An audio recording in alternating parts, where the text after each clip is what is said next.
Bienvenidos a Voto Informado 2016, iniciativa académica y democrática de la Facultad de Ciencias Políticas y Sociales de la Universidad Nacional Autónoma de México a través del Centro de Estudios de Opinión Pública y con la producción de TV UNAM. Aquí, líderes políticos nacionales y otros actores relevantes dan respuesta a sus preguntas para emitir un voto informado. Este ejercicio plural tiene el propósito de escuchar la opinión de los líderes políticos que participan en las elecciones de junio próximo en nuestro país. Damos la bienvenida a Agustín Basabe, presidente nacional del Partido de la Revolución Democrática. Gracias. Gracias por la invitación. Muchas gracias. La mecánica establecida para este programa contempla las preguntas elaboradas por un comité académico y que serán realizadas por nuestros compañeros de manera directa, para lo cual nuestro invitado tendrá un máximo de 2 minutos para responder. Una vez concluido este tiempo, continuaremos con la siguiente pregunta. Bienvenido, presidente. Marilena López, estudiante de Relaciones Internacionales, sexto semestre de la UNAM. Mi pregunta es, ¿considera que existe una crisis de confianza entre los ciudadanos y los políticos? ¿Y qué propone su partido para que los ciudadanos confíen en los partidos políticos? Sí, por supuesto, hay un abismo entre la sociedad política y la sociedad civil en todo el mundo, pero en México creo que es aún mayor. Se ha despegado la representación política de sus representados y eso ha generado una crisis de la democracia representativa. Los partidos políticos no están representando a la ciudadanía, tienen que tender puentes para acercarse a ella y para recoger sus demandas. Esa es una realidad que ocurre aquí en Europa, en Estados Unidos, en América Latina, en muchas partes del mundo. ¿Qué tenemos que hacer los partidos políticos? Tenemos que salir de nuestro enclaustramiento, dejar de vernos el ombligo, voltear hacia afuera, combatir nuestra propia corrupción interna, porque también hay que decirlo con franqueza, la corrupción es el cáncer de México y no respeta a ningún segmento, institución de la sociedad política o de la sociedad en general en México.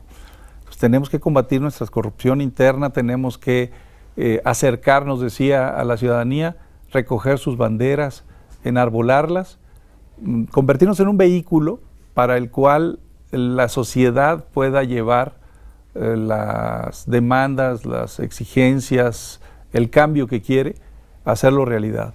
Si no lo somos, si no nos convertimos en eso, la partidocracia va a seguir en crisis y no se ha inventado una democracia que funcione sin partidos políticos. Ese es el problema. Cuando la gente dice que se acaben los partidos, que se acaben las instituciones, a veces incluso dicen que se acabe el Congreso, no se pone a pensar que no hay democracia sin partidos, que no hay democracia sin poder legislativo y que en un caldo de cultivo similar llegó al poder Fujimori en Perú hace muchos años y así les fue a los peruanos, instauró una dictadura prácticamente fascista con una enorme dosis de corrupción y ahora todavía pagan las consecuencias en aquel país. Ahí viene su hija, por cierto, cuidado. Gracias, presidente. Emilio Jiménez, egresado de Administración Pública. Quiero preguntarle qué consecuencias políticas tienen las candidaturas independientes y cómo afectan estas a su partido. Las candidaturas independientes son un mecanismo correctivo para la democracia participativa y para los partidos políticos. No deben verse como un mecanismo de sustitución, solamente para corregir los excesos de la partidocracia. Si los partidos tienden a ensimismarse, esa es una realidad. Lo dijo Michels hace un siglo en la Ley de Hierro de las Oligarquías. Los partidos tienden a crear estas cúpulas que prácticamente maniatan a todo lo demás. Y si no tenemos incentivos o fórmulas, si me valen la expresión coloquial, de darle un calambre a los partidos políticos para que se acerquen a la sociedad, entonces los partidos se aíslan. Para eso sirven las candidaturas independientes. Sirven para decirle a los partidos, cuando la gente no está votando por uno de tus candidatos, por ningún candidato de ningún partido político, y se le abre el espacio a un independiente, es una llamada de atención a los partidos, para que cambien, para que se adapten, para que no vuelvan a presentar impresentables. Eso es lo que hacemos a menudo en los partidos políticos, sobre todo el PRI.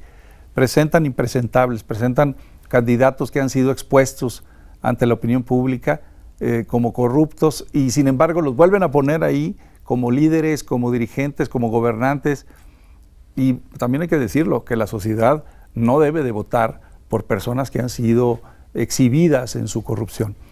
Pero bueno, las candidaturas independientes son buenas, yo las aplaudo, pero no pensemos en ellas como la sustitución de los partidos políticos. porque insisto, no se ha inventado una democracia que funcione sin partidos políticos. Son solamente ese mecanismo correctivo, como otro que yo propuse del voto blanco en la Cámara de Diputados, darle valor al voto nulo, también para apretar a los partidos políticos para que nos pongamos las pilas. Gracias, presidente. Tania Andrade, de Relaciones Internacionales, sexto semestre. Hablando sobre corrupción, ¿qué propone su partido para combatirla y qué opina sobre el Sistema Nacional de Anticorrupción? Para mí la corrupción viene de lejos, viene de la colonia, viene de un imperio español que centralizaba la legislación de las colonias y de sus virreinatos. A diferencia del imperio británico, que dejaba que sus colonias se regularan, se autolegislaran, el imperio español desde Madrid diseñaba las leyes para todas las colonias de ultramar. ¿Qué pasaba? Pues que esas leyes estaban muy lejanas de la realidad, no conocían esos países, esos virreinatos, y por lo tanto hacían leyes absurdas, incumplibles. Fue cuando un virrey leyó una de esas células reales inaplicables que dijo, enseñándosela a los oidores de la Real Audiencia, esta es la voluntad del rey, acátese pero no se cumpla. Y en ese acátese pero no se cumpla seguimos en México en el siglo XXI. Tenemos la norma a años luz de la realidad, hay un abismo entre norma y realidad, y cuando hay esa distancia tan grande se llena con códigos de reglas no escritas, que son los que realmente funcionan. Y cuando un país se rige por códigos de reglas no escritas, como es el caso de México, la ley deja de ser referente del comportamiento individual y social. Entonces, tenemos que acercar la norma a la realidad. Yo por eso he venido pidiendo desde hace mucho tiempo una nueva constitución para México, una constitución realista, que no sea un proyecto de nación a futuro, sino la guía cotidiana de la conducta individual y social. Una nueva constitución cercana a la realidad, leyes bien hechas que combatan el vicio que tenemos en México del esteticismo legislativo, así le llamo yo, que es hacer normas muy bonitas pero incumplibles. Y luego hacer normas también muy alambicadas, con una enorme burocratización, que hacen muy fértil el terreno para la corrupción. Ese para mí es la raíz de la corrupción. El Sistema Nacional de Corrupción es un avance, no es la panacea, pero es un avance. Quien lo está frenando es el PRI y el Verde, que no quieren que sus gobernantes corruptos sean sometidos a fiscalización. Gracias, presidente. Ana Flores, cuarto semestre de Administración Pública. Me gustaría saber qué control puede garantizar que no entre dinero ilícito en las campañas y en los institutos políticos. La fiscalización, una buena fiscalización del INE. Estoy consciente de que el INE tiene ahora demasiadas atribuciones. Ellos mismos se quejan, los consejeros, de que tienen demasiadas cosas que hacer, que no les da la vida ni los instrumentos y recursos que tienen para realizarla. Pero sin la fiscalización del INE no se puede avanzar. Uno de los grandes problemas, quizás el talón de Aquiles de la democracia contemporánea, es su dinero sucio, digamos, en términos muy amplios, de las campañas. Es el financiamiento de los partidos políticos. En Europa, en México, en Estados Unidos, en todas partes estamos viendo que donde caen las democracias, donde cojean por lo menos, es ahí en el financiamiento. Tenemos que buscar que esa fiscalización sea eficaz, sea ágil. El problema quizás es que el INE resultó una especie de híbrido, yo digo un Frankenstein, entre la propuesta que se hizo de cambio y lo que era antes. El IFE, por ejemplo, era nada más el regulador en el ámbito federal. Se propuso que el IFE absorbiera a todos los institutos electorales estatales, desaparecieran esos institutos que son controlados por los gobernadores. Acuérdense que los señores son gobernadores. Los señores gobernadores son señores de arca y cuchillo, o de horca y cuchillo, ¿no? Esos gobernadores controlan a su antojo a los órganos electorales. Y por eso la idea de que el INE los absorbiera a todos y desaparecieran era buena, pero no se logró. Se quedó a la mitad, se quedaron los institutos locales vivos, con un gran órgano nacional, quizás un elefante, y ahora está atrapado en esa disyuntiva de si absorber o no absorber y hasta dónde las actividades locales, y por eso la fiscalización se ha complicado. Pero hay que seguir adelante en ese tema. Gracias, señor presidente. Vanessa Hernández Munguía, estudiante de Ciencia Política de la Facultad de Ciencias Políticas y Sociales de la UNAM. En materia de derechos humanos, ¿qué propone su partido para abatir los altos niveles de pobreza, discriminación y violencia que se suscitan en las comunidades y pueblos indígenas?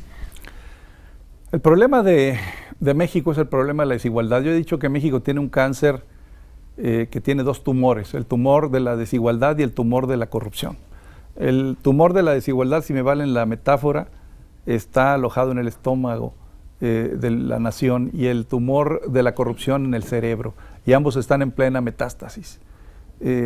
Si no combatimos la desigualdad, no solo la pobreza, ojo, sino también la desigualdad, porque hay quienes piensan que solamente hay que acabar o hay que disminuir la pobreza y la desigualdad no importa. Es decir, puede ampliarse la brecha entre ricos y pobres, pero mientras haya un poquito menos de pobres es mejor. Eso no es cierto. La desigualdad es mala per se, le hace daño a las sociedades. Está probado, hay estudios que han demostrado que los países desiguales son países ineficientes. Entonces hay que combatir esa desigualdad. En México hay un problema adicional. En México tenemos no solamente la desigualdad entre ricos y pobres, también tenemos una correlación entre raza y clase. Esto lo advertía Andrés Molina Enríquez desde principios del siglo pasado. Él decía que en México había una sociedad estratificada en términos raciales, étnicos. A mayores rasgos indígenas, menor nivel socioeconómico, es decir, más abajo en la pirámide social. A mayores rasgos criollos, mayor nivel socioeconómico, allá en el vértice de la pirámide social. Eso genera racismo y discriminación. Y eso no lo reconocemos los mexicanos. Reconocemos quizás que los indios están discriminados y que hay racismo contra los indios en zonas rurales, pero no reconocemos la marginación y la discriminación contra el mestizo en zonas urbanas. Cuando se ponen anuncios que dicen se requiere buena presentación, muchas veces se refieren a que mientras más rasgos indígenas se tenga, menos probabilidades de obtener el trabajo se tendrán. Hay discriminación, hay racismo en México y no lo podemos negar. Gracias, presidente. Carlos González, de Administración Pública. De acuerdo a las Naciones Unidas, en México se viven violaciones sistemáticas a los derechos humanos. ¿El partido qué propone para evitar dichas transgresiones? Yo estoy de acuerdo, para empezar, con esa definición. Yo recuerdo cuando vino un representante a México y dijo, Juan Méndez, que la tortura en México, por ejemplo, era una práctica cotidiana, generalizada, y bueno, prácticamente lo lincharon desde el gobierno, y en esas columnas periodísticas que practican el nado sincronizado, lo empezaron a atacar por todos lados. Tiene la razón, la violación a los derechos humanos, la tortura, es algo que se realiza cotidianamente en México. Y si no lo reconocemos, si no partimos de reconocer el problema, no lo vamos a resolver. ¿Qué hay que hacer? Bueno, pues hay que hacer vigilar a las policías, a las Fuerzas Armadas. Para empezar, ya sabemos que las Fuerzas Armadas no deberían de estar combatiendo el crimen. Sabemos que fue una decisión que se tomó hace 15 años más o menos, y que se tomó, no 15, perdón, hace 7, 8 años más o menos, y que se tomó equivocadamente, precipitadamente diría yo, para combatir a los criminales. No sirvió de mucho, fue una estrategia fallida, y lo peor del caso es que este gobierno la ha refrendado y siguen manteniendo al ejército y a la marina en las calles combatiendo criminales. Esos militares no están entrenados para eso, están entrenados para otras cosas. Y sí entiendo que ante una emergencia sea necesario hacerlo. Hay estados de la República que si se fueran de ahí el ejército y la marina caerían en situaciones todavía más difíciles de las que están. Pero no podemos pensar que esa sea una solución definitiva. Tenemos que pensar en profesionalizar la policía, en entrenar bien a las policías y en mantener las comisiones de derechos humanos vigilantes para que se denuncien esos actos de violación a los derechos humanos cada vez que se den. Gracias, presidente. Soy Berenice Tamayo, estudiante del segundo semestre de Administración Pública, y mi pregunta es, ¿cuáles son las propuestas de su partido para lograr la inclusión social y laboral de las personas que tienen alguna discapacidad? Bueno, primero tenemos que aprender a convivir con la otredad, hay que decirlo así. Los mexicanos y muchos otros ciudadanos de otros países tienen dificultad para aceptar a la otredad, para aceptar a quien es diferente.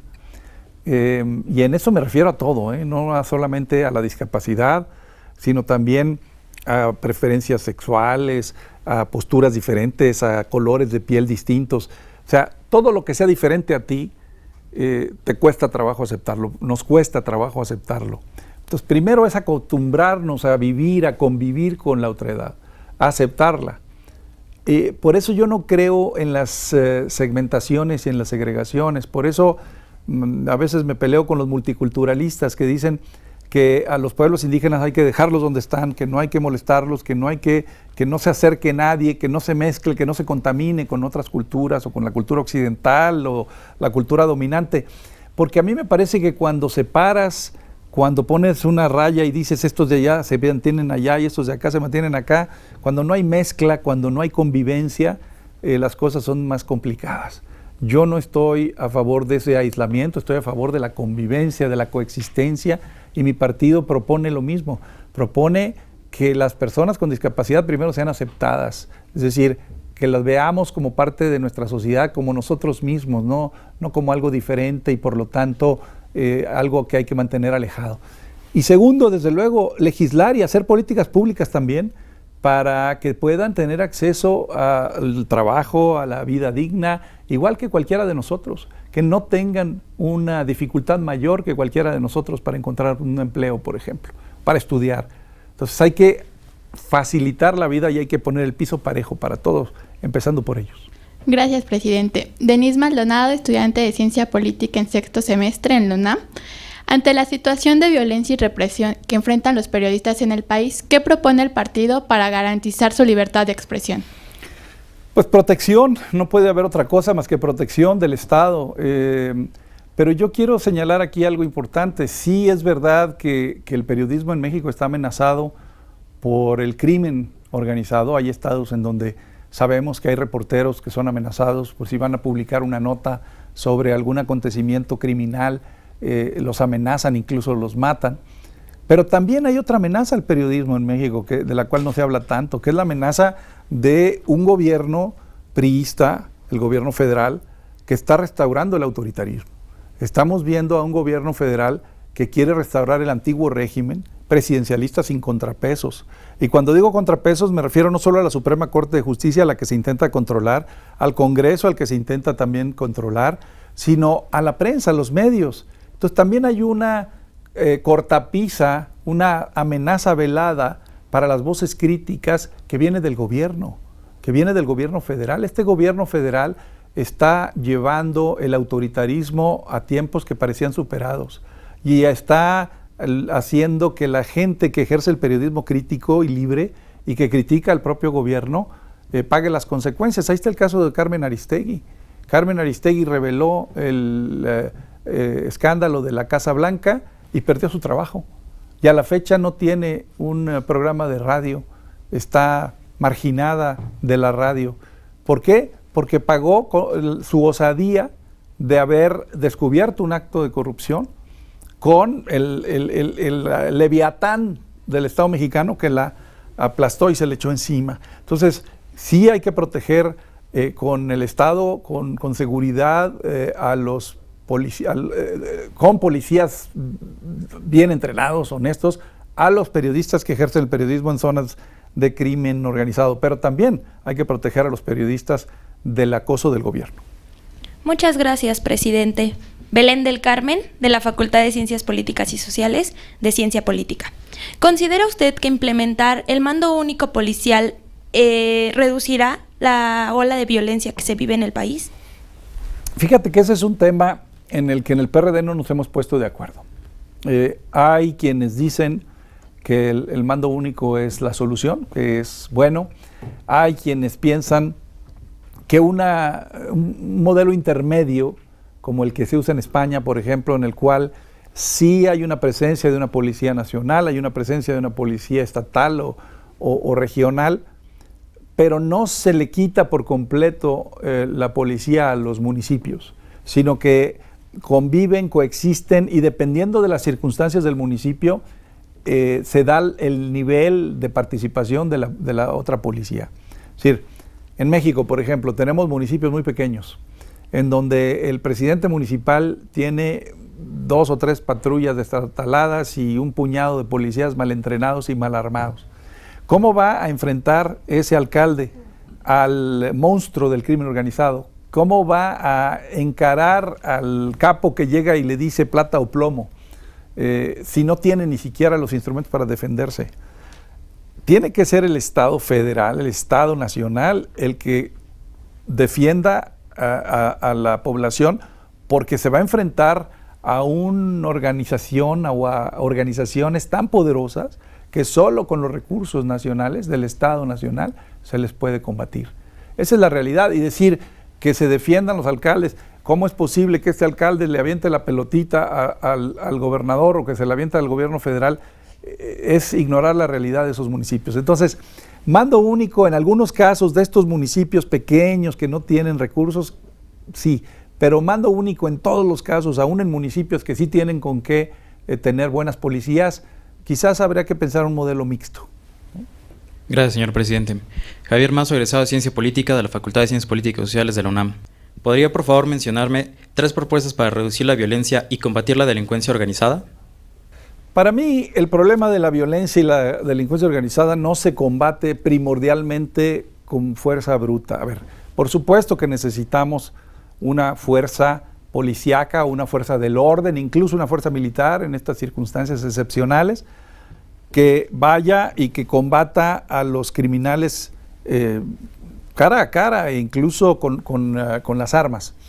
Pero si antes de eso no se atacan los flujos de dinero, las redes financieras, el lavado de dinero que tienen estas organizaciones, no va a servir de nada.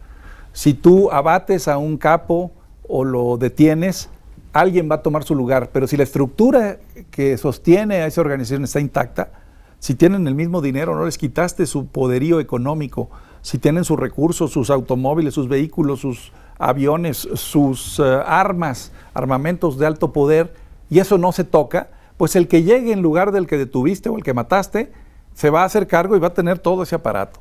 Por eso yo he dicho que la primer trinchera frente al crimen organizado, la primer trinchera en esta guerra contra el crimen organizado, no debe ser la Secretaría de la Defensa Nacional ni la Secretaría de Morena, de Marina, ni siquiera la Policía Federal.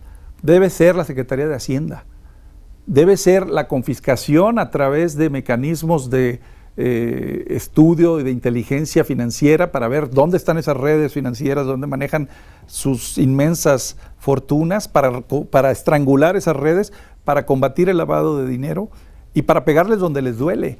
Y también ahí cabe mencionar la legalización de la marihuana. Si tú legalizas la marihuana, les vas a quitar el poderío porque es una fuente de ingresos también importante para el crimen organizado. Hay que pegarle en el bolsillo, hay que pegarle en su estructura, en su infraestructura, en su dinero. Ahí es donde hay que pegarle al crimen organizado. Gracias, presidente. Adriana Escamilla, egresada de la Facultad de Ciencias Políticas y Sociales. Le realizaré algunas preguntas sobre temas de coyuntura en la vida pública de México. Las opciones de respuesta es a favor, en contra o tiene la posibilidad de abstenerse. ¿Su partido está a favor o en contra de legalizar el consumo recreativo de la marihuana? A favor. ¿Su partido está a favor o en contra de eliminar el fuero a los funcionarios públicos? A favor. ¿Su partido está a favor o en contra de la revocación de mandato? Ahí te diría, perdóname que me extienda, pero te diría que si vamos al régimen parlamentario, como yo lo he propuesto y el PRD lo propone en sus documentos básicos, no se necesita la revocación de mandato. Si no vamos al régimen parlamentario, sí. Gracias. ¿Su partido está a favor o en contra de la adopción de hijos por parejas del mismo sexo? El partido está a favor, aunque hay voces diferentes. ¿Su partido está a favor o en contra de la presencia de soldados y marinos realizando tareas de la policía? A favor temporalmente, pero con la idea de que salgan pronto y de que se haga un plan para que se retiren. ¿Su partido está a favor o en contra de utilizar recursos públicos en la construcción de estadios deportivos de carácter profesional? ¿Su partido está a favor o en contra de incrementar el impuesto a la tenencia vehicular en ciudades altamente contaminadas?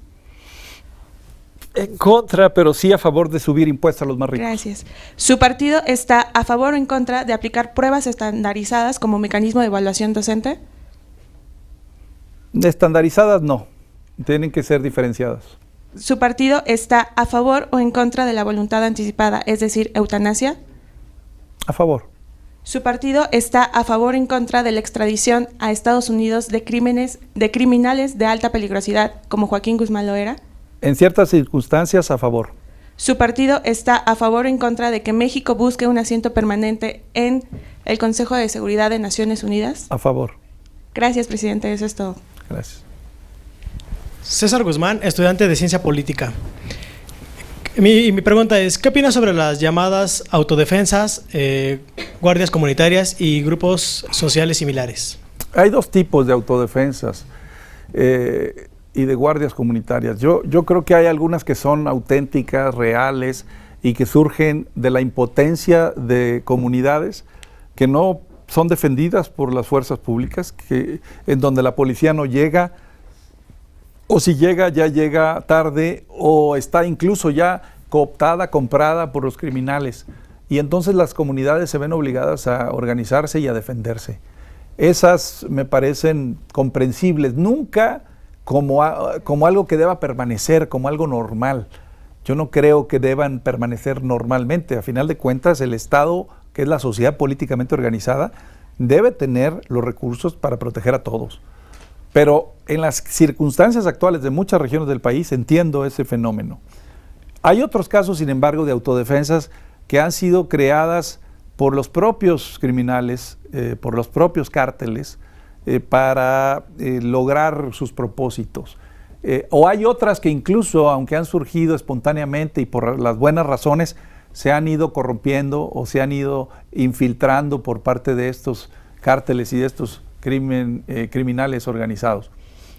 Habría que analizar cada caso en particular. Hay algunas policías comunitarias que son absolutamente válidas, incluso legales. En Guerrero, por ejemplo, la CRAC es legal, está en el marco de la ley, pero hay otras de las cuales con las cuales se abusa para proteger ciertos intereses. El caso de Michoacán creo que fue muy elocuente.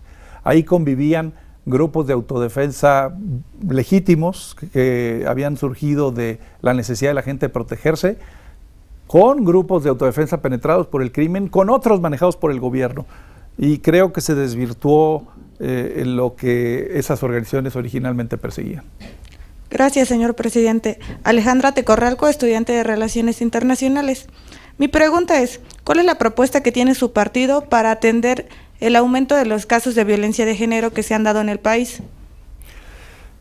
La violencia de género es algo que nos preocupa mucho. El PRD siempre ha tenido una postura de avanzada. Yo creo que hemos sido el partido que ha estado más cerca de los temas de igualdad de género y de protección a las mujeres violentadas en cualquier manera. ¿Cómo hacerlo? Pues mira, teniendo una justicia eficaz, teniendo mecanismos de denuncias que realmente funcionen, que no victimicen otra vez a la víctima, el caso de las violaciones, por ejemplo, que permitan que se dé esa protección, pero también tenemos que generar una cultura diferente, que a fin de cuentas es un problema que a fuerza de darse se ha vuelto cultural, ha tenido una inercia cultural. Esto es algo parecido a la corrupción. La corrupción no es cultural, como dijo el presidente Peña Nieto. La corrupción tiene una inercia cultural, pero sus orígenes son incentivos perversos, son leyes mal hechas. Sus orígenes son condiciones que la hacen propicia. Entonces, cuidado con la categorización de que lo cultural está ahí porque pareciera que es un problema casi de ADN. No, a lo que me refiero es a que debe haber también un cambio de cultura en los mexicanos y en las mexicanas, en los dos, porque también hay mujeres que aceptan eso, hay mujeres que aceptan ser maltratadas, por ejemplo, por sus maridos en algunas zonas rurales. Hay que cambiar esa mentalidad. Ustedes no tienen ese problema, ustedes son parte de la generación de los millennials y tienen muy claro eso, y yo no creo que haya ninguno aquí o ninguna que vaya a decir otra cosa o que vaya a tener siquiera la duda al respecto, pero muchos otros mexicanos de otras generaciones sí tienen una inercia cultural que hace propicia o por lo menos permisible esa práctica. Gracias, presidente. Alondra Lozano, estudiante de Relaciones Internacionales. Mi pregunta es, ¿qué propone para garantizar la correcta implementación del nuevo sistema penal acusatorio, particularmente los juicios orales? Mira, se ha avanzado en ese tema, sé que hay todavía rezagos importantes, pero se ha avanzado. Pues, ¿qué propongo? Que se hagan más rápidos, que se agilice la transición. Se necesitan también dinero, se necesita recursos, se necesita presupuesto. Tú sabes que cambiar el sistema presupone hacer salas diferentes, preparar, capacitar a los jueces y a todas las personas que participan en eso. No me parece que los juicios orales sean la panacea, pero sí me parece que ayudan y me parece que contribuyen a agilizar la justicia. Hoy uno de los problemas más grandes de la justicia mexicana es su lentitud, es que no es expedita. Y una justicia que no es expedita es una justicia injusta, si me vales la contradicción. Es decir, no hay justicia si después de muchos años se logra una sentencia, aunque esa sentencia sea la correcta, pero todos esos años ya permitiste que se mantuviera viva la injusticia o los agravios. Es decir, realmente tenemos un gran problema y un gran deterioro en nuestro sistema de impartición y de administración de justicia. Y este sistema de juicios orales creo que ayuda, aunque insisto, no es la solución total, no es la panacea. Puedes tener juicios orales, pero si sigues teniendo corrupción, si sigues teniendo jueces que sean comprados por algunos clientes, por los abogados defensores de algunos, o por el propio gobierno, que sean maniatados o reciban consigna del gobierno, no va a servir de nada. Y también hay que recalcar, hay que lograr ya la Fiscalía Autónoma. La PGR no debe ser un órgano del gobierno, no debe reportarle al presidente de la República, debe ser una Fiscalía Autónoma y verdaderamente autónoma, no poniendo ahí a una persona que le obedezca al PRI o al gobierno, sino un verdadero fiscal autónomo. Gracias, presidente. Dalia Vázquez, estudiante de Ciencia Política en la UNAM. De acuerdo a cifras del Banco de México, nuestra balanza comercial sin petróleo ha sido deficitaria los últimos 25 años, con excepción de 4 meses durante ese lapso. Mi pregunta es, ¿qué propone su partido para convertir a las exportaciones en motor de crecimiento constante?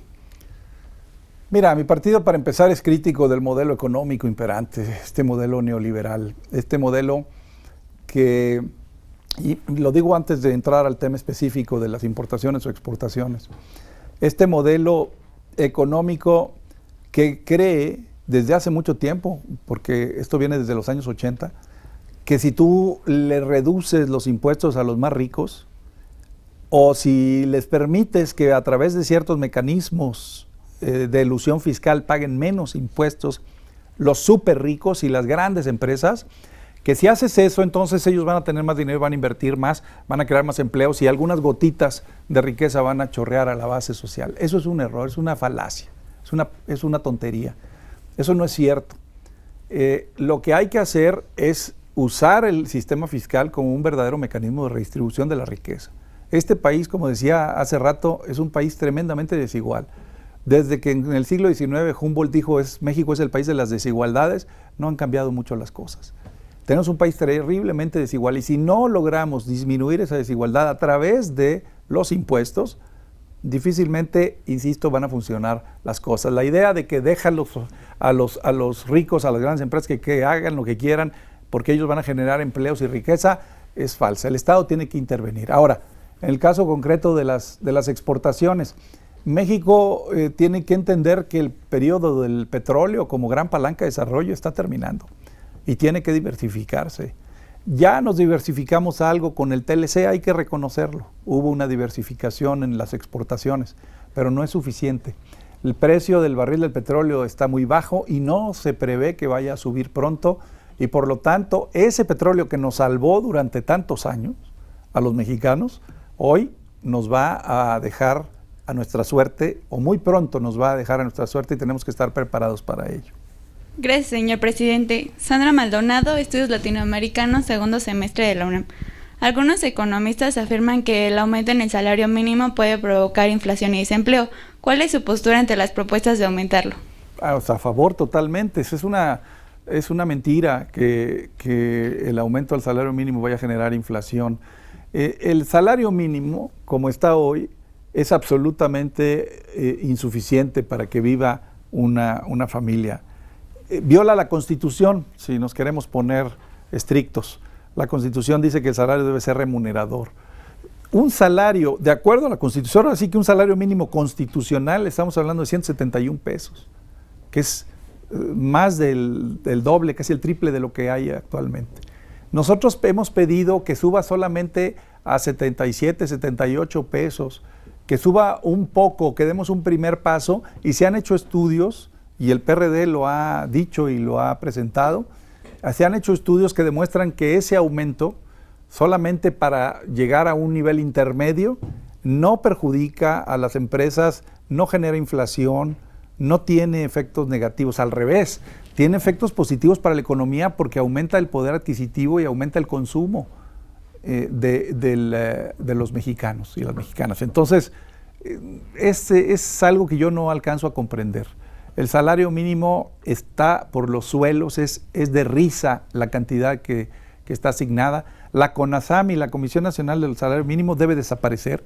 Es un organismo del Pleistoceno que se dedica solamente a frenar los aumentos del salario mínimo, que tiene una burocracia grande, que trabaja todo el año, o más bien que cobra todo el año, pero que trabaja solamente a fin de año para decir, va a subir esta pizcachita el salario mínimo. Para eso sirve, solamente para frenar.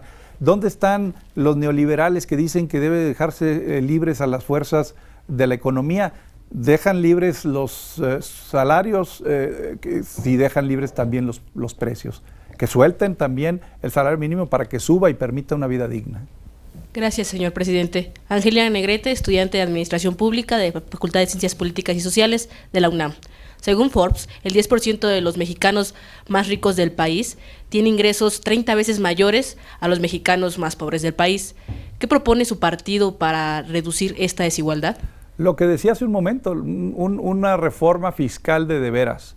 Hicimos una reforma fiscal hace poco, se hizo una reforma hacendaria en el marco del Pacto por México, que tuvo avances pero que también cometió errores y que hay que revisar. Por ejemplo, cargó y le subió la carga a la clase media y eso no está bien. Hay que subir la carga a los ricos, a los de mero arriba. Hay que disminuirla a los de abajo. Hay que bajarle la carga impositiva a las pequeñas y medianas empresas, a las micro, pequeñas y medianas empresas, a las MIPYMES. Ahí al revés, ahí hay que ayudarlas. Ahí, por cierto, se genera la gran mayoría del empleo en México. Y sin embargo, el otro día platicaba con un empresario de una empresa mediana, me decía, mira, las pequeñas empresas en México tienen en promedio 10 empleados. Y de esos 10 empleados, 6 en promedio se usan solamente para hacer trámites burocráticos, solamente para lidiar con las cargas regulatorias y con la burocracia que imponemos en México. Eso es absurdo. Eso es absurdo. Tenemos que simplificar la ley para las pequeñas, pequeñas y medianas empresas, para las MIPYMES. Tenemos que ayudarlas porque ahí está el futuro del país. Ahí se genera la mayor parte del empleo, como decía. Los otros tienen con qué rascarse con sus propias uñas, tienen recursos, tienen dinero. Los pequeños, los micro y medianos empresarios, esos no tienen con qué hacerlo. Y tienen que distraer 60% de su personal solamente para lidiar con las trabas burocráticas. Pero los impuestos es la clave. El gran debate de hoy, lo que distingue a la derecha de la izquierda en el mundo de hoy, son los impuestos. Gracias, señor presidente. Carla Cuellar, estudiante de Ciencia Política, cuarto semestre en la UNAM. De acuerdo con el SAT, en el 2014, 270 empresas transnacionales evadieron impuestos. ¿Cuál es su postura frente a este problema y qué propondría para resolverlo? Pues que de veras se aplique la ley. Es decir, el SAT es muy curioso, ¿no? Hace tiempo se le pidió al SAT que revelara la lista de las empresas a las cuales les había devuelto impuestos. Y se aferraron y lucharon y pelearon con uñas y dientes, yo diría con más uñas que dientes, para evitar que se revelara esa lista. ¿Por qué? Pues porque sabemos que en esa lista están los consentidos del régimen, están las empresas que ayudaron a Peña Nieto a llegar a la presidencia, están las empresas que le hacen los favores al gobierno, a eso sí les devuelven impuestos. Eso es un crimen. En un país pobre, en un país rico en términos generales, pero pobre en la mayoría de su población, es un crimen estarle perdonando impuestos a los que tienen dinero para pagarlos de sobra. A esas grandes empresas transnacionales, a las grandes empresas mexicanas también, a los grandes inversionistas, a los mega ricos, como les llaman ahora, pues hay que cobrarles los que tienen que pagar. Ellos quieren que el país esté tranquilo, quieren orden, quieren gobernabilidad, que paguen el precio de la paz social. Un país tan desigual y con tantas carencias y rezagos no puede ser pacífico. Hay un riesgo de estallido social en México. Y si no se dan cuenta de eso, si no tienen esa visión, pues ahora sí que, si me vale la expresión coloquial, que Dios los agarre confesados. Hay un riesgo de estallido social, lo repito, y eso lo podemos ver por todos lados. Ojalá que en México hubiera empresarios grandes como Warren Buffett en Estados Unidos, que le dijo a Obama: señor, cóbreme más impuestos. Sacó su declaración de impuestos y la de su secretaria, dijo: mi secretaria paga más impuestos que yo. No es posible, yo soy el tercer hombre más rico del mundo. Cóbrenos más impuestos. Pues sí, así debería de ser. Gracias, señor presidente. Omar Eduardo, de la Facultad de Ciencias Políticas y Sociales. ¿Qué opinión tiene su partido respecto a los retos de seguridad social universal, sistemas de pensiones, edad de jubilación viable a largo plazo?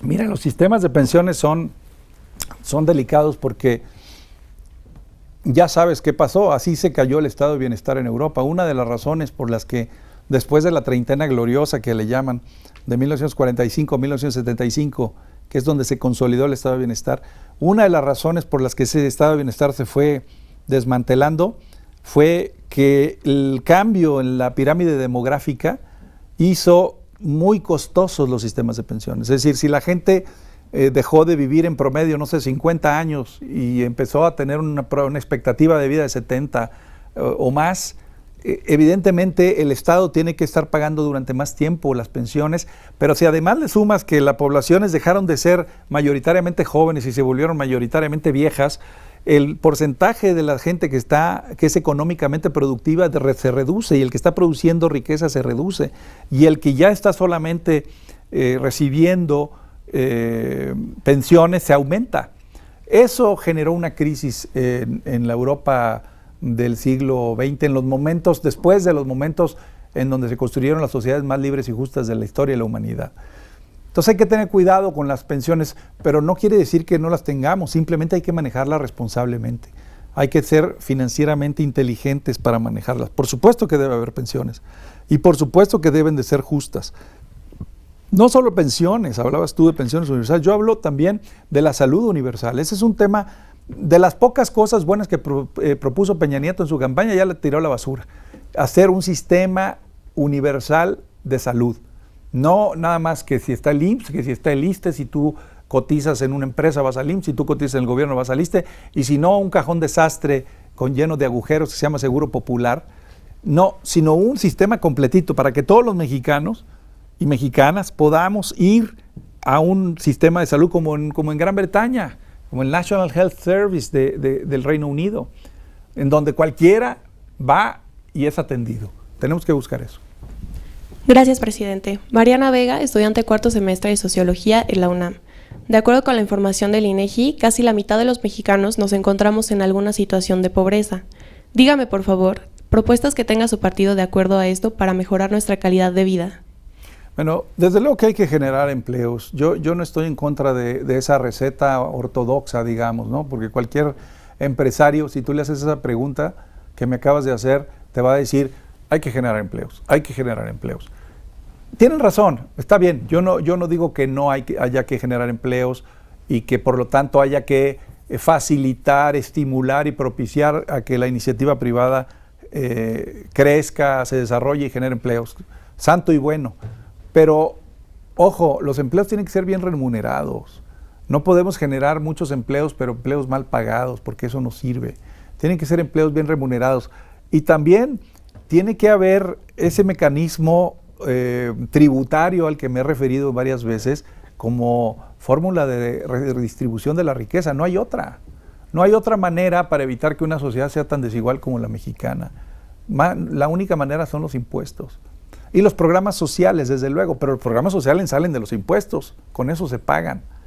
Entonces, tenemos que encontrar un equilibrio entre las políticas económicas que estimulen y fomenten la creación de empleos, el crecimiento y la inversión, con otro que ponga un piso parejo. Yo he dicho muchas veces, lo dije incluso en el único spot que he hecho en el PRD, que luego me lo criticaron como si hubieran sido mucho, fue nomás uno, pero en ese spot decía yo que el proyecto de nación del PRD es hacer de México nuestra casa común, con un piso de bienestar que detenga la caída de los débiles, un techo de legalidad que impida la fuga de los poderosos, 4 paredes de cohesión social que nos permitan a todos vivir juntos en un México para todos. Eso es lo que hay que hacer. Yo creo que ahí está la solución. Se dice fácil, desde luego, pero es complejo. Gracias, presidente. Daniel Moreno, estudiante de Ciencia Política de la UNAM. ¿Cuál es su opinión sobre los resultados de la reforma educativa y su proceso de implementación? Yo creo que la reforma educativa tuvo cosas positivas, pero tuvo muchas limitaciones. A final de cuentas se cargó mucho hacia el lado laboral y no tocó temas fundamentales sobre los contenidos pedagógicos, por ejemplo. ¿Cuál es la parte central de la política educativa? Es que se evalúe a los maestros y que aquel maestro que repruebe 3 veces un examen pierda su plaza. Pues eso es un tanto laborista, ¿no? Es un tanto meterte nada más en el tema laboral. Bueno, pero ¿qué nos dices de los modelos pedagógicos? ¿Cómo vamos a enseñar mejor a nuestros niños? ¿Cómo vamos a mejorar la calidad de la educación? Por eso hace rato cuando me hacías preguntas sobre aceptas o a favor o en contra, en el tema de la educación, de hacer pruebas estandarizadas, dije estandarizadas no, porque tampoco puedes medir igual. Hay cosas en las que sí tienes que medir a todos igual, pero hay otras cosas en las que tienes que hacer distinciones entre una zona rural de la Sierra de Oaxaca y entre Monterrey o Chihuahua. O sea, sí tenemos que ser cuidadosos en eso. Esa reforma educativa tuvo avances, yo lo reconozco, pero también tiene grandes limitaciones. No le entró al fondo del asunto. Y ahora la está usando el secretario de Educación Pública para hacer su precampaña a la presidencia de la República, ¿no? Por esa imagen de que yo soy el que impone y que los maestros que se me pongan al brinco los voy a correr y que quiere ganar votos. Lo vemos todas las noches en las pantallas de la televisión, los noticieros, ad nauseam. Vemos a Aurelio Nuño ahí salir todos los días y todos los días nos lo quieren vender como un posible candidato a la presidencia de la República y usar algo tan delicado y tan importante como la reforma educativa para construir una candidatura presidencial me parece inmoral. Gracias, presidente. Paulina Villaseñor, egresada de Ciencias Políticas de la UNAM. Actualmente en México el promedio de educación es de 2º grado de secundaria. ¿Cuáles son las propuestas de su partido para disminuir la deserción escolar y garantizar que se concluya la educación básica? Tiene que ver con la situación económica, o mejor dicho, socioeconómica de México. Si tú tienes en unas ciertas regiones del país donde la gente vive en la pobreza a veces extrema, tiene circunstancias en las cuales si el niño o la niña no se pone a trabajar, la familia no sobrevive, pues no les puedes exigir que los dejen en la escuela. No puedes decirles que no los saquen o que no deserten de la educación primaria o secundaria si en ello les va la vida a muchas familias. Hay cosas que tenemos que buscar, además de mejorar la situación económica del país y de combatir esa pobreza y esa desigualdad, también tenemos que buscar otros mecanismos. En Morelos hay una cosa que se llama beca salario, por ejemplo, donde se le da al estudiante una beca y se le da un dinero para que viva también. O sea, no solamente puede estudiar, sino que también tiene un ingreso para ayudarse o ayudar a su familia. Tenemos que explorar ese tipo de esquemas. En general, la verdad es que todo está interrelacionado. O sea, si no interconectas el asunto de los problemas socioeconómicos, de la pobreza y la desigualdad con la educación, no la vas a entender. Si no interconectas los problemas también de miseria que hay en México y de marginación con los problemas de violencia e inseguridad, tampoco los vas a entender. O sea, realmente todo está interconectado y tenemos que analizar el problema como un todo y resolverlo con una solución integral. No lo hemos hecho así, se analizan temas en aislamiento, se busca una reforma educativa sin pensar en lo demás, se busca una reforma de combate al crimen organizado sin pensar en lo demás, y así. Tenemos que pensar en un todo y ofrecer una solución integral a los problemas del país. Gracias, presidente. Aline Cruz, estudiante de sexto semestre de la carrera de Relaciones Internacionales. ¿Qué propone su partido para disminuir el número de jóvenes que no estudian y trabajan? Lo mismo que decía hace rato, este asunto, por ejemplo, de las becas salario, que creo que ha sido exitoso, es una de las soluciones. Pero otra vez, si no hay empleo, o sea, si el empleo no crece, si la economía no crece primero, si la economía no crece y por lo tanto no hay más empleos, pues por más becas salarios que pongas va a ser muy complicado resolver el asunto. Y la economía mexicana está muy mal. Y ya no se puede echar la culpa solamente a variables exógenas o al petróleo o a la situación de la economía de Estados Unidos. Ya hay errores de la economía como se ha manejado en México, hay errores que se han cometido aquí, el secretario de Hacienda, Luis Videgaray, ha cometido muchos errores. Los pronósticos de crecimiento se revisan siempre a la baja. Siempre estamos viendo las noticias, el crecimiento de México, tal institución lo disminuyó, no va a ser de 2.5, sino de 2.2. Y luego, se va a decir, lo acaban de volver a revisar, dicen que va a ser de 1.9. Siempre están revisándose a la baja. Y a México no puede mantenerse así. Este país necesita crecer al 5 o 6%, porque las carencias son muy grandes, los rezagos son enormes. Entonces, si no se generan empleos, vas a tener estos ninis porque no tienen nada que hacer. Por un lado, no pueden estudiar porque no tienen acceso a la educación. Y por otro, no pueden trabajar porque no tienen empleos. Entonces, para mí, el joven, la juventud en general debe estar estudiando. Cuando termine su preparación, cuando termine de estudiar, debe ponerse a trabajar. Pero es una situación ideal. ¿Cómo le dices, como decía hace un momento, a una familia que vive del apoyo de los hijos que le hacen algún tipo de trabajo, que llevan algo de dinero a la casa? ¿Cómo le haces para decirles, es que está usted mal, señora, está usted mal, señor? Su hijo debería estar en la escuela, su hija no debería estar limpiando parabrisas, no debería estar boleando zapatos, debería estar en la escuela. Pues sí, pero te van a responder, sí, nada más que si no, no comemos, ¿no? Entonces, tenemos que analizar integralmente todo. Gracias, señor presidente. Roldán Espeguer Carrillo, de la Facultad de Ciencias Políticas y Sociales, en la carrera de Ciencia Política en cuarto semestre. En los últimos años ha habido un aumento en los embarazos en menores de edad. ¿Cuál es la postura de su partido y qué propone para solucionarlo? Pues condón, ¿no? Métodos anticonceptivos, concientización. Por supuesto que tenemos que hacer un gran trabajo de concientización y de,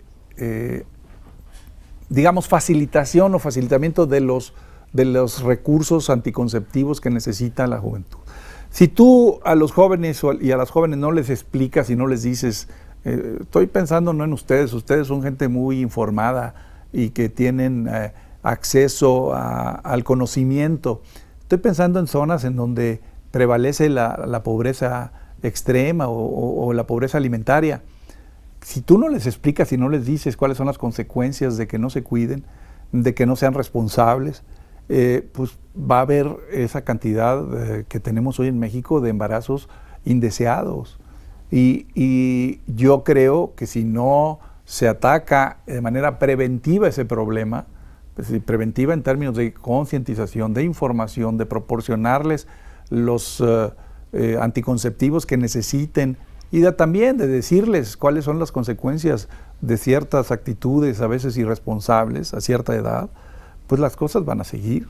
Es decir, no podemos esperar que cambie esto de la noche a la mañana si uno no están informados y dos, no tienen preservativos, por ejemplo, no tienen pastillas anticonceptivas, no tienen con qué cuidarse. Tenemos que facilitar todo eso, tenemos que dar información, tenemos que crear conciencia y tenemos que dar también los recursos para que tengan con qué cuidarse y evitar embarazos indeseados. Gracias, presidente. Alejandro Rivera, Ciencias de la Comunicación, octavo semestre. Para concluir, ¿por qué los jóvenes deberíamos votar por su partido? Mira, yo creo que en México ya se han probado las otras dos grandes recetas, ¿no? La del PRI durante 71 años y ahora con 3 más que parecen como 71, ¿no? Es un partido que no inventó la corrupción, pero sí la sistematizó. Es un partido que ha hecho de la corrupción el eje de su funcionamiento, el PRI. Es un partido autoritario que tiene en su DNA ese presidencialismo exacerbado. Ya nos gobernó 71 años y ahora 3, decía, y no hemos visto más que oscuridad. El PAN es un partido que nos gobernó durante 12 años y tampoco nos dio las soluciones a nuestros problemas. Al partido al que no le han dado la oportunidad es al PRD, es a la izquierda, a una izquierda democrática, como es el PRD, una izquierda propositiva, opositora a este régimen corrupto e inepto, pero con ideas y con planteamientos alternativos. No solamente oponerse por oponerse, no solamente decir no, también decir sí a qué cosas sí vamos a hacer. Esta izquierda, este PRD tiene errores, tiene defectos, yo no los oculto, yo estoy luchando contra ellos desde que llegué a la presidencia del partido hace 6 meses y sé que están ahí, sé que hay lacras internas y sé que hay problemas que hay que combatir dentro del PRD. Hemos cometido errores sin duda, pero tenemos ideas, tenemos planteamientos. Lo del salario mínimo es una idea del PRD, lo del médico en tu casa es una idea del PRD, lo de la beca salario es una idea del PRD, las pensiones a los adultos mayores son ideas del PRD que nuestros gobiernos han implantado. Sin el PRD no se explicarían los avances en la transición democrática. No se explicaría, por ejemplo, tener órganos electorales que más o menos nos han permitido avanzar, aunque hoy estemos retrocediendo. El PRD es parte de la transformación de México y puede ser parte del renacimiento de este país si ustedes, sobre todo los jóvenes, se lo permiten. Muchas gracias por habernos acompañado aquí el día de hoy, señor presidente. Gracias a ustedes. Agradecemos su visita a este foro universitario y el habernos acompañado en Voto Informado 2016, un esfuerzo de la Facultad de Ciencias Políticas y Sociales de la Universidad Nacional Autónoma de México, una producción de TV UNAM con apoyo del Instituto Nacional Electoral, la Dirección General de Televisión Educativa de la Secretaría de Educación Pública y el Sistema Público de Radiodifusión del Estado mexicano. Pueden consultar nuestra plataforma multimedia en votoinformado.unam.mx. TV UNAM agradece a ustedes el honor de su atención.